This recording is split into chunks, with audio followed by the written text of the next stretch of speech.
Normally on this channel, we'll talk about bigger organizations performing layoffs of anywhere between 5% to sometimes 18 or 20% of a division or of the entire organization.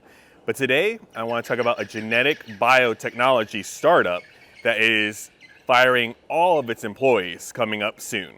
So let's dive in. Our first article is from biofarmdive.com.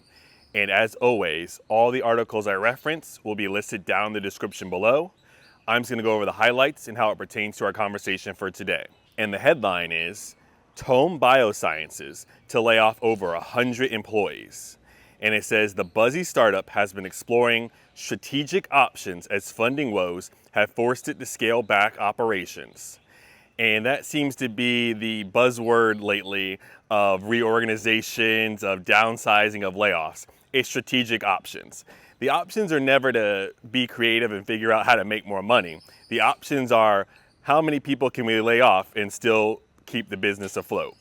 But let's continue on with the article. It says genetic medicine startup Tome Biosciences is letting go of much of its staff after hitting setbacks following a buzzy launch last December. In a Massachusetts state regulatory notice, the biotech company said 131 employees would lose their jobs by November. The notice follows a report by Stat last week that the company was struggling financially. In an emailed statement to BiofarmDive Friday, the CEO said that Tome had scaled back operations and was in ongoing confidential conversations with multiple parties.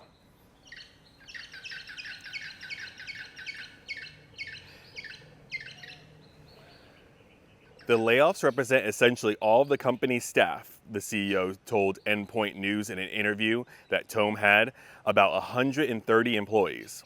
The company did not return BiofarmDive's request for comment Monday on the status of the company's consideration of strategic options. Built around research license from the Massachusetts Institute of Technology, or MIT, Tome debuted publicly in December.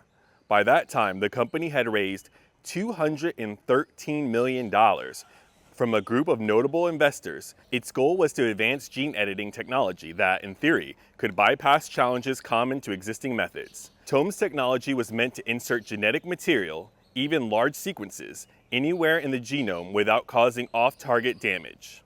The company's pipeline includes research in diseases of the immune system, liver, and heart. But Tome's cash appears to have run low. As Stat reported last week, the company attempted to raise a Series C venture round, but was unsuccessful. And this is one of my issues with the just start your own company, bro argument.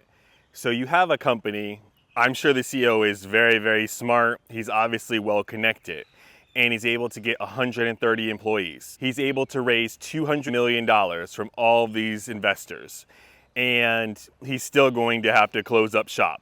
Even doing something interesting, something that is very, very useful to society, and he's still having to shut up his doors. So it's not just a matter of, oh, just go out there and start your own business. The first thing is, well, with what money? Okay. And then even if you raise 200, maybe $300 million, there's no guarantee that your company is going to be a success. In the mainstream media, all we hear about are the people who raise millions and millions of dollars.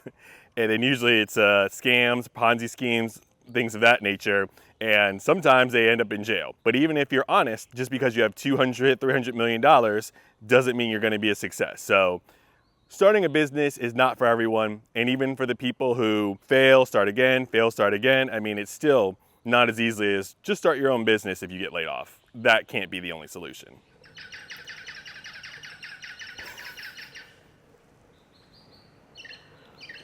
The article continues. Despite our clear scientific progress, investor sentiment has shifted dramatically across the gene editing space, particularly by preclinical companies, the CEO said in Friday's emailed statement. Many other startups have encountered similar funding challenges, particularly as initial public offerings have been difficult to pull off for early-stage companies like Tome. That's forced some private drug makers to search instead for pharmaceutical companies interested in acquisition. Our second article is from Fierce Biotech. And the headline is, after $213 million round, gene editing biotech Tome shrinks operators as investor sentiment worsens.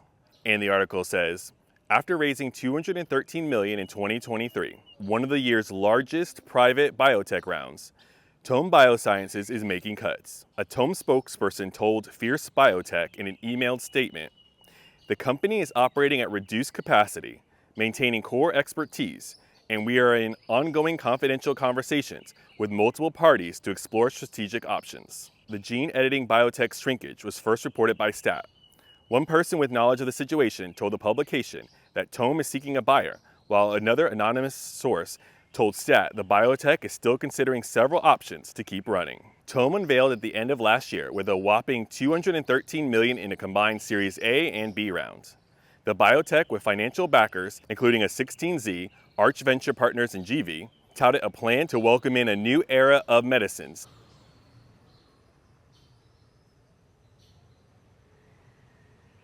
The biotech set out with plans to develop gene therapies for monogenic liver diseases and cell therapies for autoimmune diseases. Shortly after publicly debuting, Tome snapped up DNA editing company Replace Therapeutics for $65 million in cash in near-term milestone payments. About 2 weeks after acquisition, Tome teamed up with RNA-focused Genevant Sciences in a rare liver disorder deal.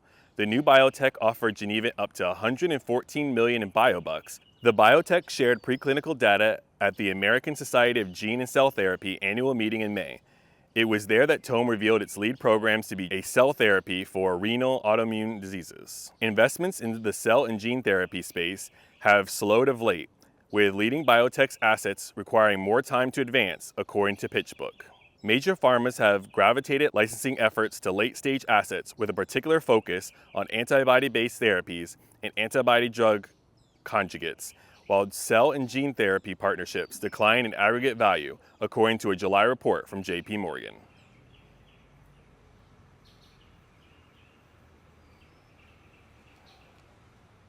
So I'm no scientist, as you could tell. I wasn't super confident with all those pronunciations and things of that nature, but I wanted to bring you guys some more things that are going on in the economy. So it's not just a matter of tech companies overhired during the pandemic and now they're doing a correction. Tech companies are firing people and getting to a level of staffing, especially Americans, that is way lower than before the pandemic. Bedside nurses may not be getting laid off left and right, but hospitals and medical organizations are finding ways to reduce staff, even if it's just clinical people, front office people, and other people that they could get rid of and replace them with AI or other certain types of technology. And this shows even in science and technology and gene biotechnology, there's still issues with startups, and it just shows that many organizations are struggling to keep people. And I'm not going to make a video about it specifically, but everything that's going on even with Boeing, with the strikes, and then they're going and they're going to lay off 17,000 more people. It's just, people are fighting back, and they're going in, and I'm sure that they're working hard, and it's just layoffs after layoffs after layoffs. And you could be in technology or you can be involved with the sciences and still unfortunately get laid off, whether you're at a big company or a startup. Talk to you later.